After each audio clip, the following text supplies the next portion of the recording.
I'm going to start the recording here. All right, so let's get started. So what we have on tap today is I have an agenda of items to go through. The whole objective of today's event is to bring you up to date on disability benefits and to go through and answer some common questions that people have and share some information that hopefully will help you maximize your benefits, or at least give you the confidence that the way your disability benefits are set up right now, you're doing fine.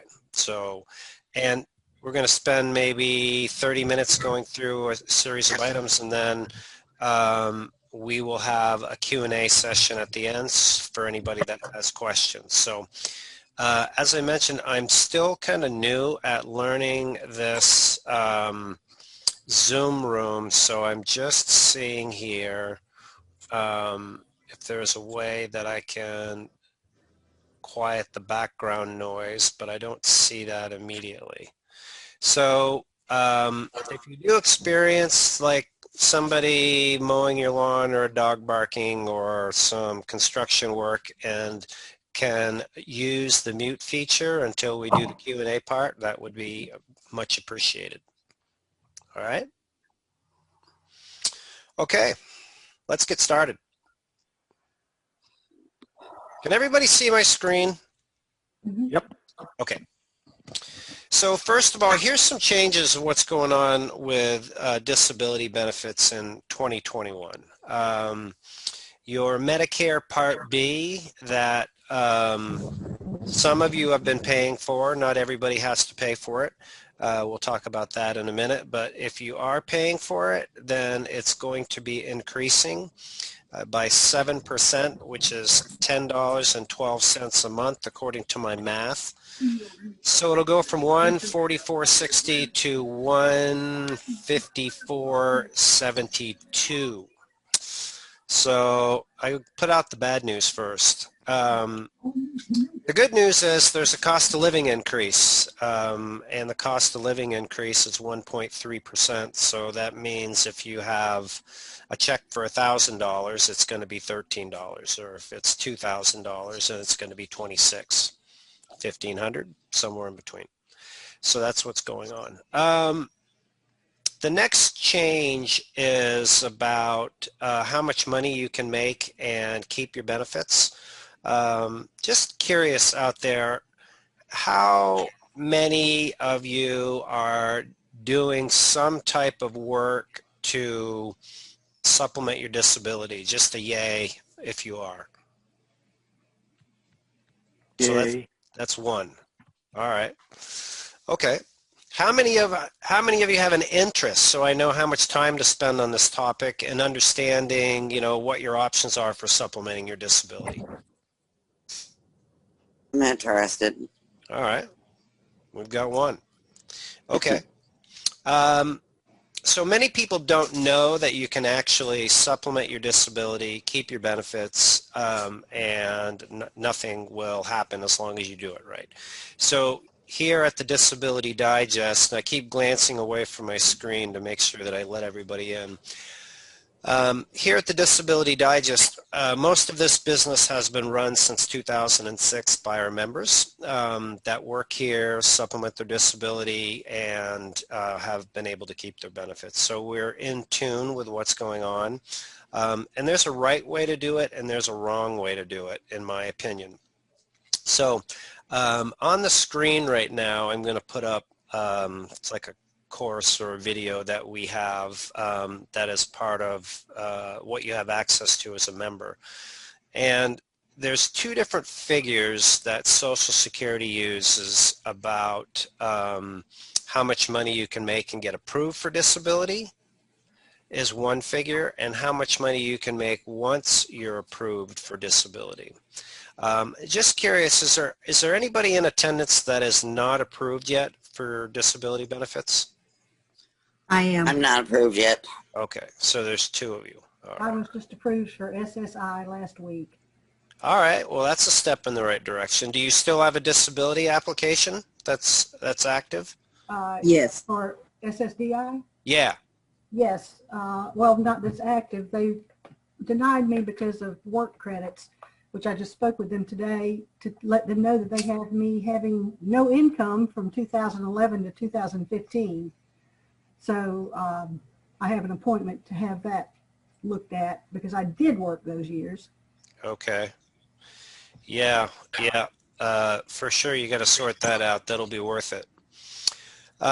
Okay. So this will apply to you hopefully eventually once you get approved. So if you look down here, you'll see this kind of this scrolling number, and at the bottom is 940, and that's how much money somebody can make and keep their benefits. And that's $940 a month if you are working as an employee. So that's your gross amount that you make. If you are working and doing something individually, like you know, an independent contractor or doing a Shopify store or selling stuff on eBay or cash, then it's based on your tax return. And I'm not a tax guy, but it is your gross income less your expenses, whatever that figure is, and average it out over 12 months. And if it's less than $940, then you're all good. So if you're looking at doing something, it's certainly advantageous to do work as an independent contractor or on your own, because you can then take advantage of writing off expenses like your computer, your cell phone, any travel that you do. There's a whole host of things that you can do. There's even specific impairment-related expenses, workplace accommodation expenses, I believe is what they're called, that you can use. And that could be anything from having an assistant help you get ready for work. We've had somebody that's worked here that's had that, to anything that accommodates you to be able to be in a work environment. Okay. So that is the structure and how much you can make and keep your benefits. What I did over the course of 2020 is I kept track of the people that I talked to and what they were doing for supplementing their income. And this replay right here and this link, I'm going to leave it with you at the end so you can go through and look at all of the resources that I have for you.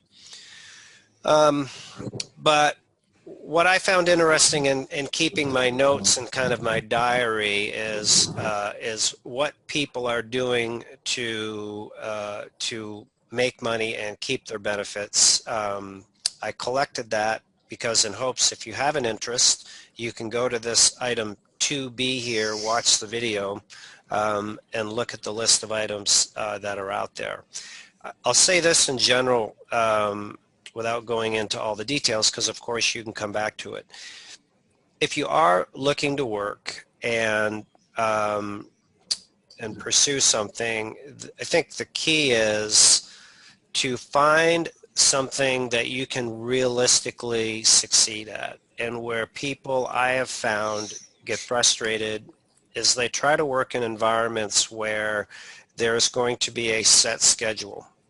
And that's really difficult for most people that have been approved for disability. You've been approved for a reason, and commonly that reason is your condition dictates your schedule, unfortunately. So just be aware of that, you know, so that you increase your chances of succeeding. So, and the other thing too is people trying to go back to work, where I see some challenges for them is you haven't worked in a while and you may have had a successful career, but those skills that you had that were typing and using verbal communication and skills like that, they may have changed if you haven't worked in 2 or 3 years.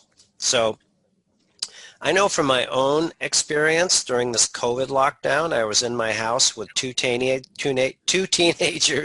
and my wife, and I think my vocabulary shrunk like 80%. So you need to be out there and be active. So volunteering is a good step to get back into getting your skills ready, is something that could help you out. So that's it. The next item I have here is item 2C, and this is not supplementing your income, but if you've been a member here for a while and you've used our service and you have some feedback that you'd like to share, we would be glad to pay you for it. Either we could get on the phone with you or in a video like this, or you can simply take your iPhone and hold it up and shoot a 20-second video and send it to us, so that what we would do with that, one, we would pay you. It's $50 for like a 30-second video. But for us, there's a lot of people that don't understand the work that we do yet, even though we've been doing this since 2006. So a short video sharing your experience, or maybe something that you've learned that you can share that would make somebody's life better, that would help us help others, and we'd be glad to pay you again for it. So keep that in mind, and that's just click on the link here and item 2C, and it walks you through the directions and where to send the video.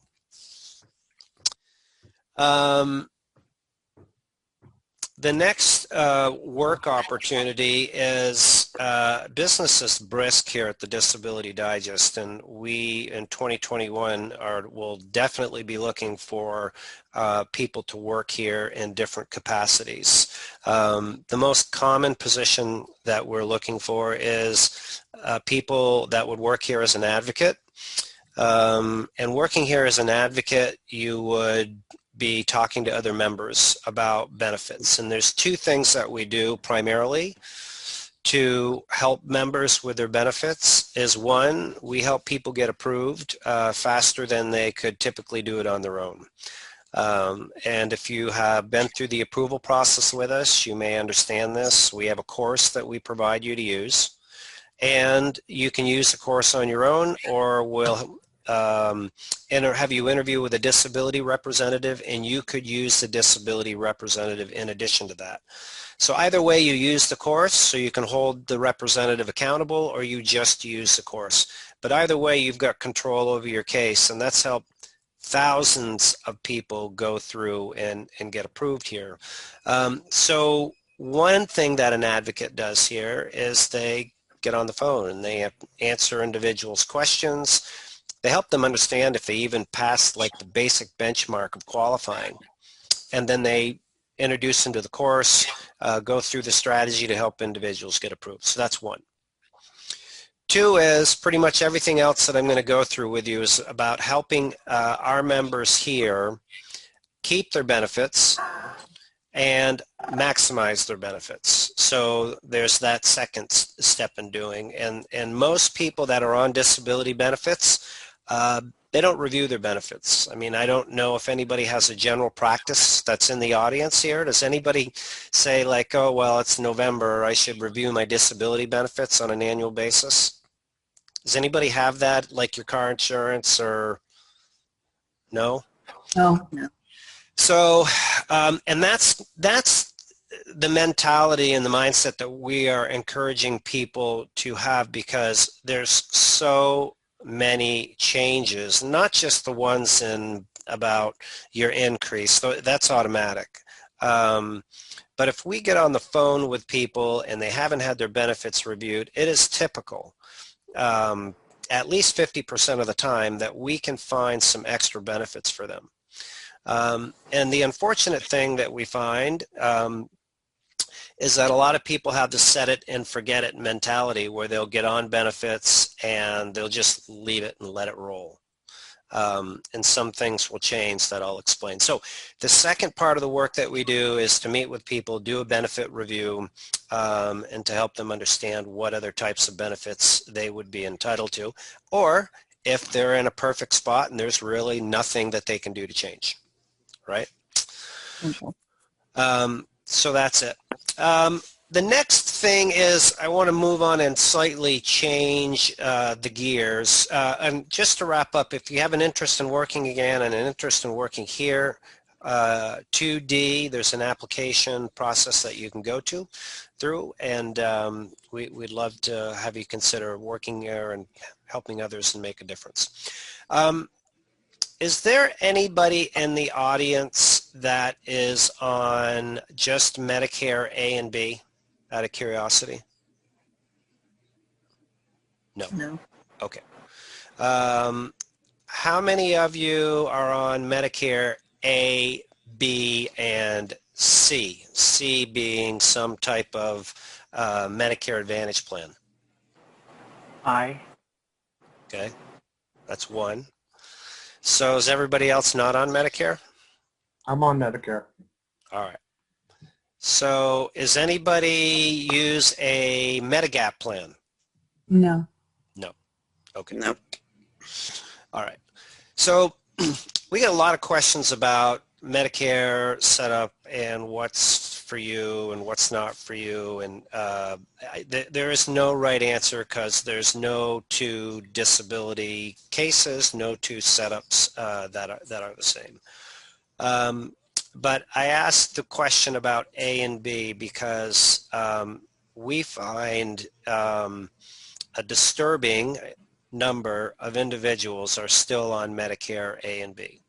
And I'm glad that nobody here responded. But if somebody's listening to the replay or you may know of somebody, I just want to share this short story that's one of many that's out there. We had a member here, Doris, who was on Medicare A and B, and she was comfortable with it. She felt that's all she needed. And she had contacted us back one day, or me, and said, I should have listened. She had a diabetic heart attack, was in the hospital for 4 days, and she managed to ring up a bill of $84,000. So for those of you that are out there on Medicare, if she's just on Medicare A and B, what would her financial responsibility be?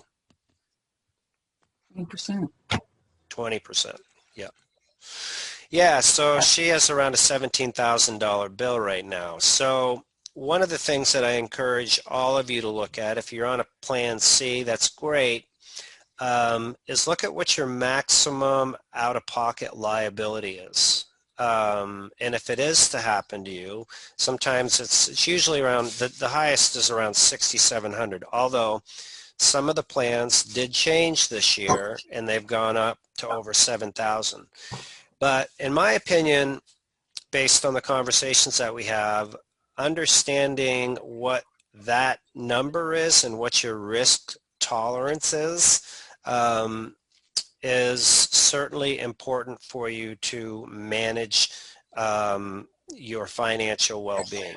Now, we had somebody that was here, not Doris, but another individual that I'll refer to her as stick it to the man, because she was on, or still is on, Medicare A and B without any concerns, because if she comes across a big bill, she's not going to pay it.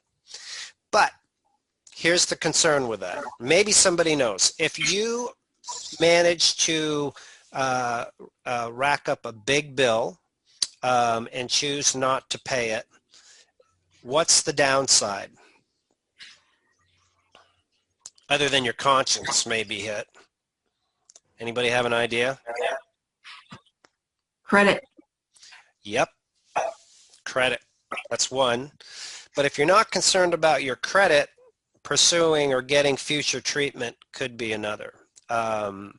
So if you go back to the same hospital, even if you try to play the game where you pay $20 a month, you could really run into complications. So two messages here: understand what your maximum out of pocket is on your plan, understand what your risk tolerance is for that. And if one of the things that strategies that people do is they have an HSA where they save a little bit of money in case they need to dig into that, that will cover that. Or if it's high and you're not comfortable with it, look at other plans that may have comparable benefits that are new, that have a lower max out of pocket. So that's a strategy. Okay. How many of you out there are paying for your Medicare Part B premium, $144.60? Me. Yeah. Only one? Okay. Is there anybody that is aware that they are not paying for theirs? So my hunch is a lot of people aren't answering. So here's one way to look at this. This is a common, not common, but this happens. I have a gentleman, two individuals in Pennsylvania, interestingly enough, that I'm working with. They're paying for their Medicare Part B, and they should not be. So what happens is, with your disability check, if you look at your award letter that you get, you'll have a gross amount, and then what ends up in your bank account for most is $144.60 less. So that's what you pay for your Medicare Part B premium, and if you have a Medicare Advantage plan, like a C plan, then you would need to have that in place in order to take advantage of a C plan.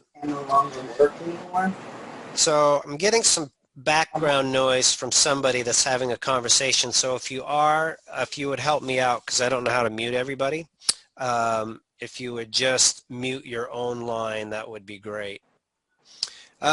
So here's something to really take into consideration. If your check is below $1,500 a month as an individual, and that's the only income in your house, and you're paying for your Medicare Part B, it is likely that the state, whatever state you are in, would pay for that, and that would save you $1,600 a year. I might. Can I see? Can I see how it goes? If you are married and there's other income in the house, you can use the figure of $2,500 a month. And so what this would mean is that you would apply for extra help, and that extra help would kick in, and the state would pay for it. That's the name of the program. If you need directions for it or want to know more about it, at the end, we'll give you information about how you can contact us, and you can request that information. So here's something that happens with people. They get approved for disability. Maybe they get a large lump sum of money, and their financial status is at one point, and then they spend that money down, and they become eligible for this program, but they don't pursue it. Now, your local state is not going to, knock on your door and say, hey, you know what, by the way, we can save you $1,626 a year. So that's one. Or I had another individual. His situation was he wasn't married, he was engaged, but his fiance's monies were commingled with his in his checking account. So they had done a review for him, and he looked like he was doing great. So he needed to separate his money, and he's entitled to it. So that's something to keep in mind, or if you know people that are out there. All right. Extra benefits. Are there people that are have looked at their Medicare Advantage plans and have made any enrollment decisions based on the extra benefits that you're entitled to? Yeah. And what were some of those benefits that were of interest or a driving decision factor?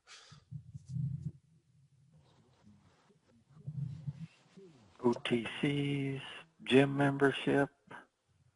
Mm-hmm. All right. Optical and dental. Yep. Optical and dental. Yep. Yep. Okay. So was it enough to say, you know what, this plan's better than the one that I'm on, and make a move? Sure. Yeah. Okay, great.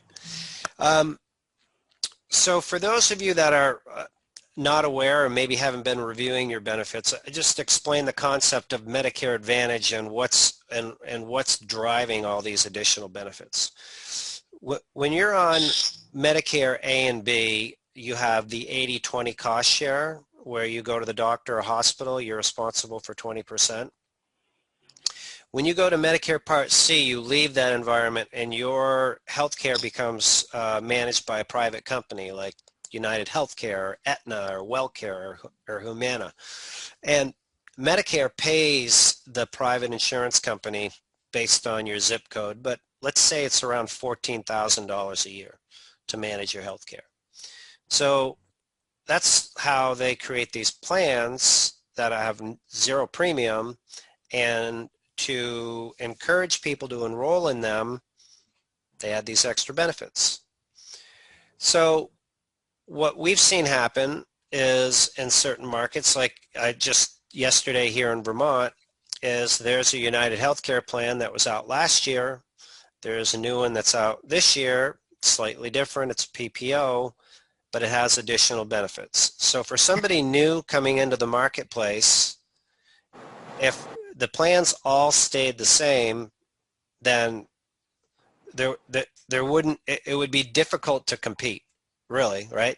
So these companies keep adding better and better benefits.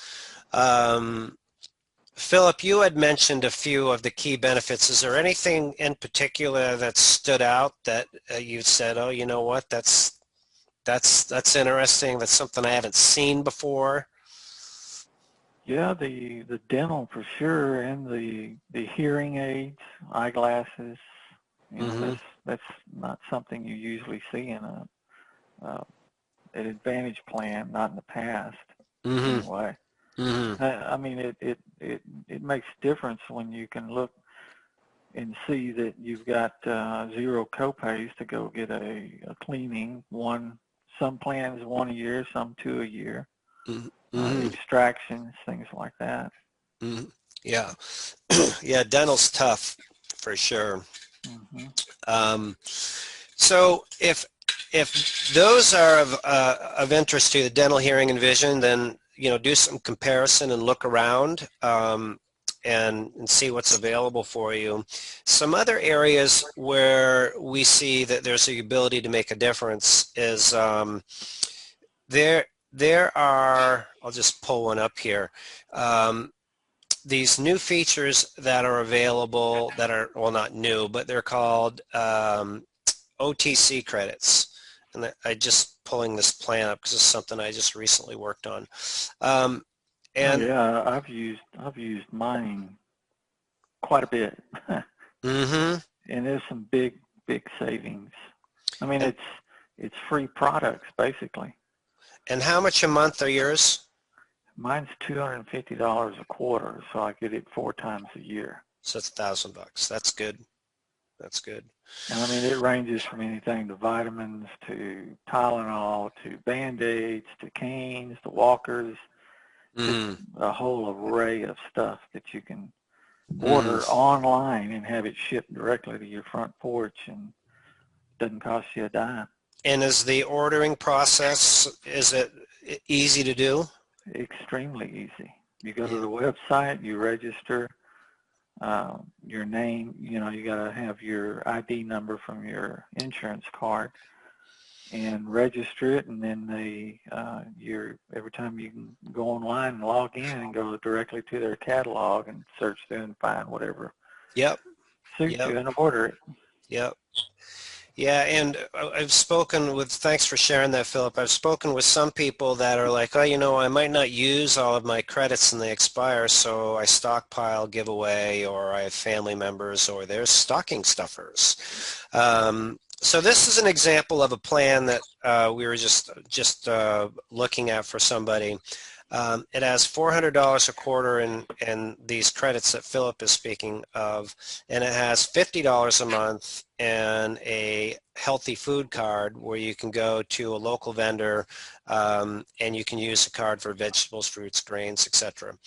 So the point is here is for disability income, it's a pretty fixed income, and there's not a lot of movement in getting more money out of your check. But there's a lot of movement in digging around and making sure that you're not paying for a Part B if you should be, that you may need to get on a different plan to loosen up some cash flow. So this saves you from spending your own money that you would normally spend.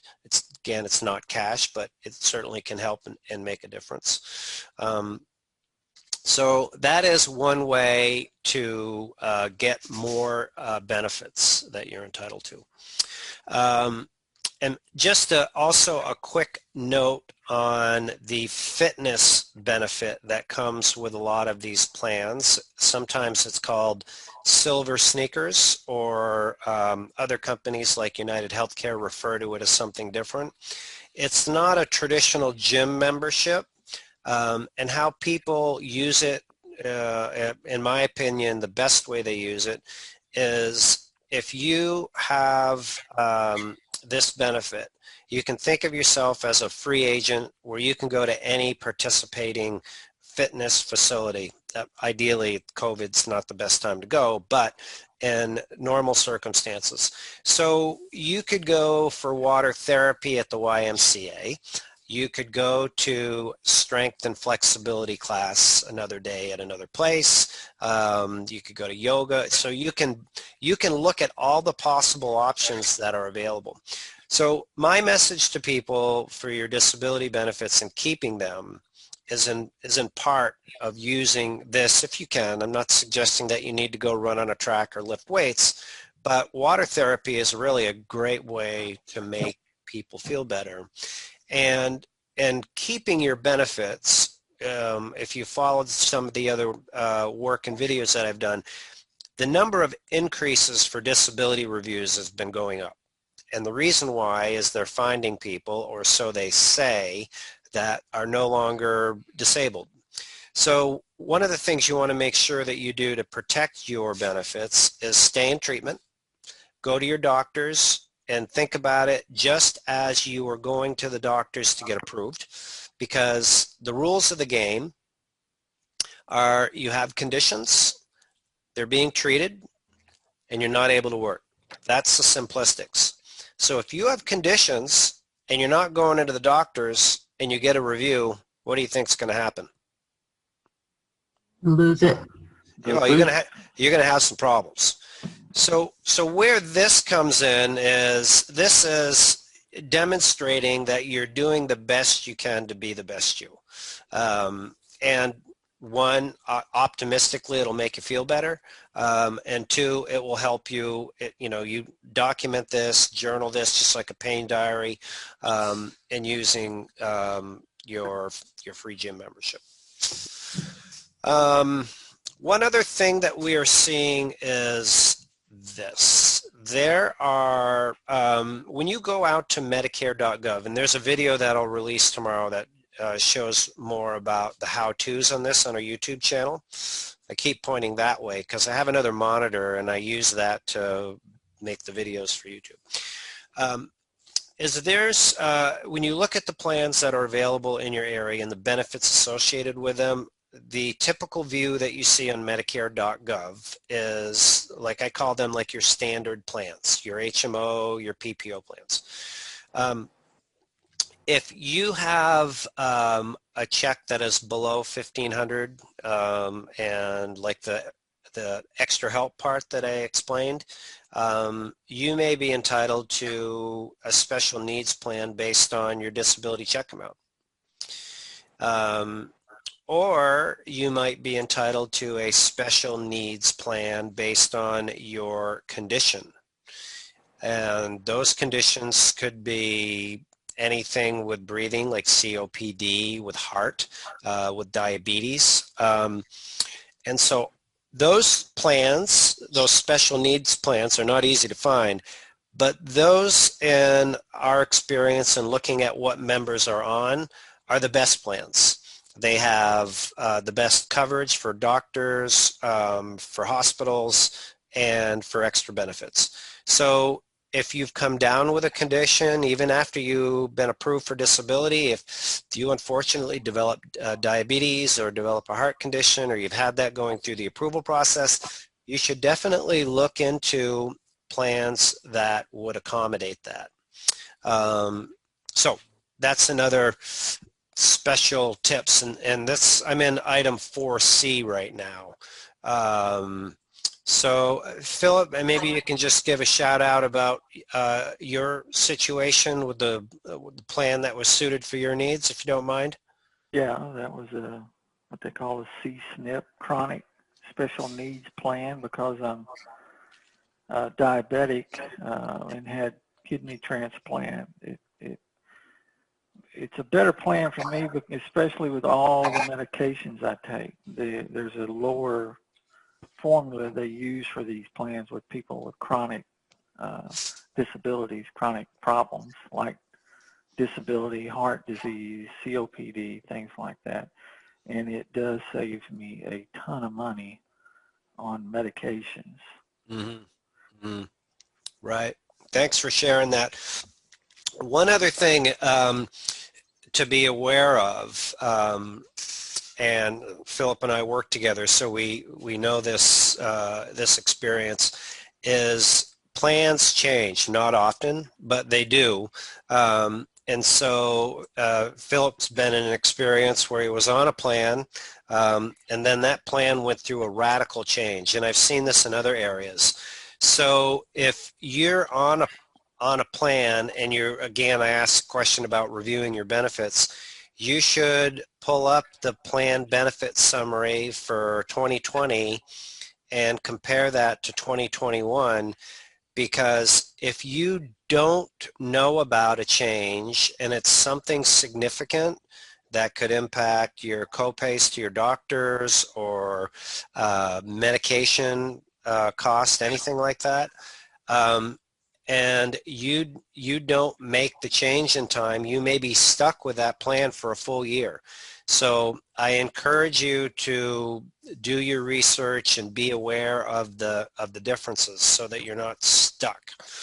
Typically, you'll get your you know, in the mail, you'll get the plan summary for the next year. So having it is one thing, right? Reviewing it is another. Yeah, and another thing you got to think about is if you are on one of those plans and a better plan is available, you could possibly change without having to wait for the open enrollment period to do it. Right. That's right. Right. Yeah. Yeah, there's, I don't know, I think there's like 20 different reasons why you can change plans outside of the annual open enrollment period, which is October 15th to December 7th. So yeah, you're not stuck. Any veterans in the audience today? No? All right. So for veterans, there's some listed resources in 4D. Maybe you know of some, even if they're on TRICARE for Life, which is what retired military personnel, not necessarily combat, have that benefit. It's probably one of the best benefit packages that's out there.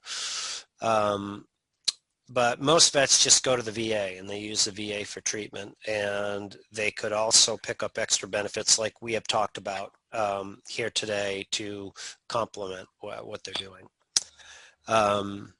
So next I want to go through some free tools, and I want to take any questions that you might have before we wrap up today.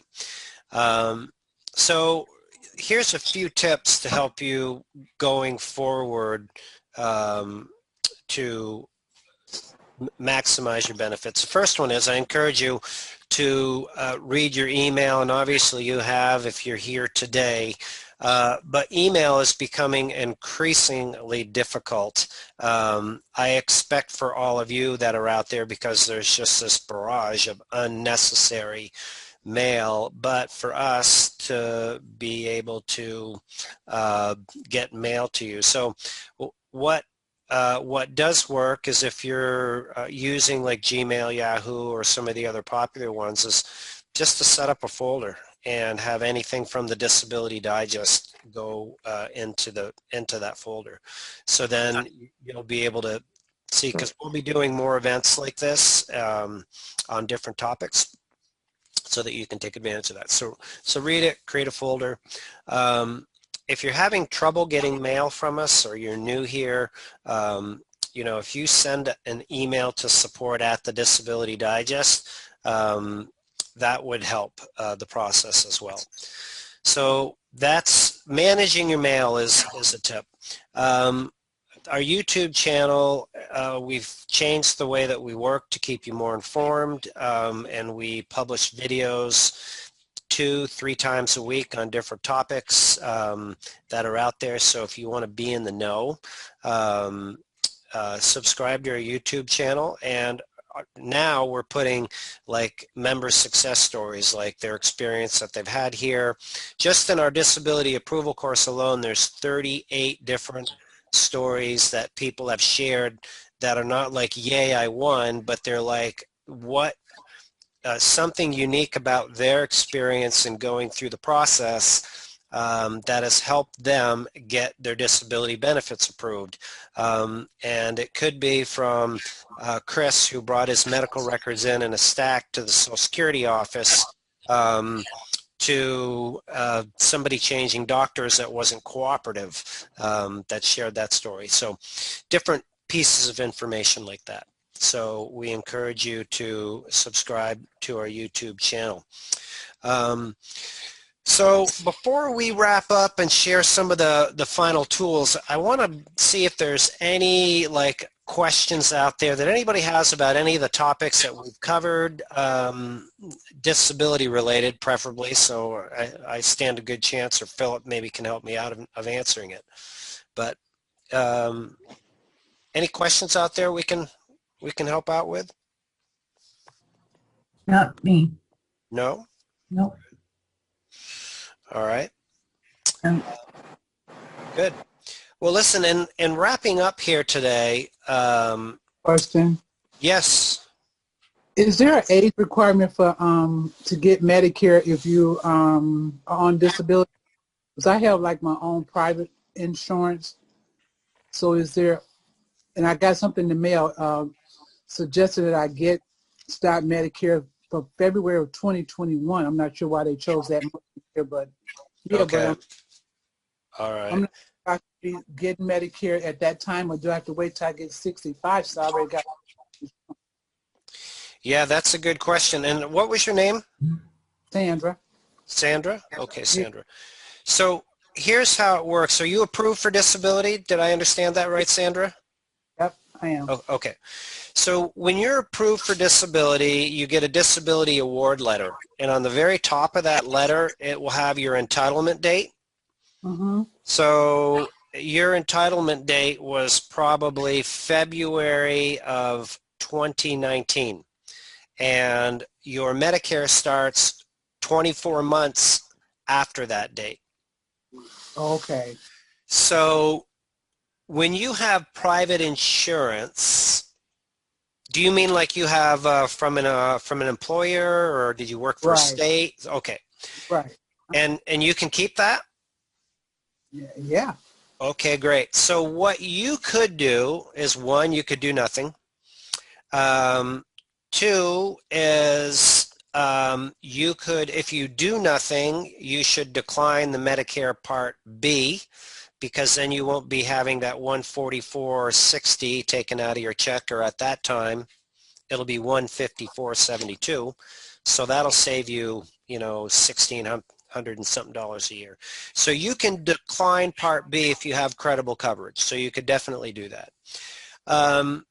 Another way you could look at it is you could keep Medicare B, and you could get, if there is available in your area, an Advantage plan that has all of these extra benefits, pending that there's enough benefits to offset the cost of Part B, right? Okay.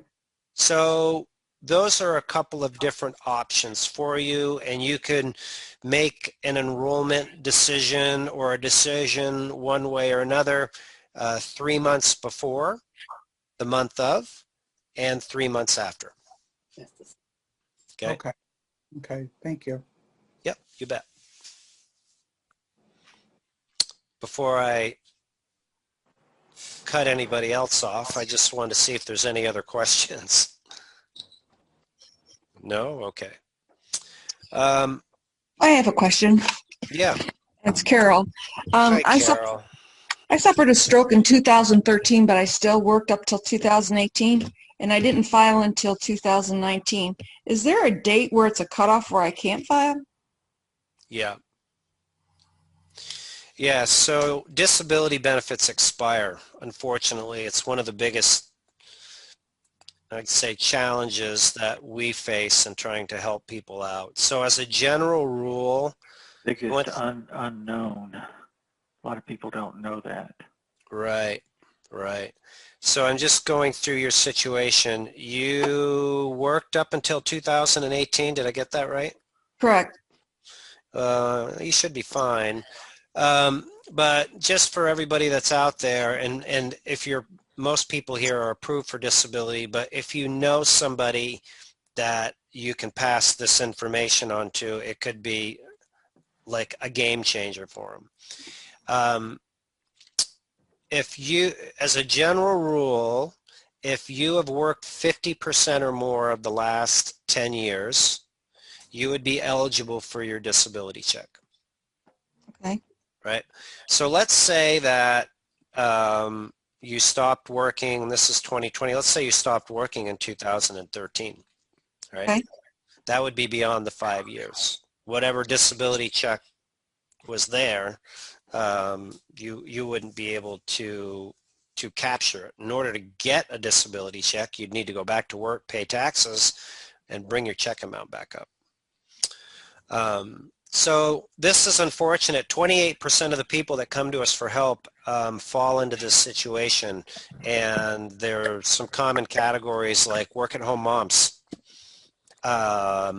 people that get out of work, think they can go back to work, try to go back to work, keep doing that in a vicious cycle, and they're you know, average disability check, even if it's $1,200, it's the only money that they would have access to, and so they don't have access to any income, and it's difficult to qualify for SSI, so it's really tough. You have anything to add to that, Philip?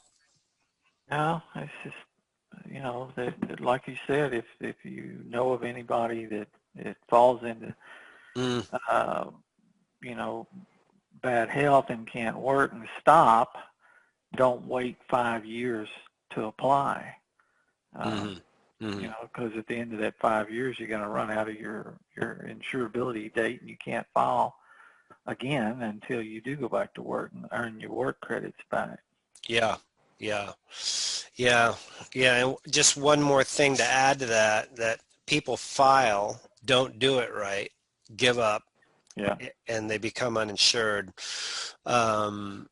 And so that's frustrating. You know, if somebody that's in their early 50s, you look at, you know, benefits, just the cash value, let's call it $20,000 a year.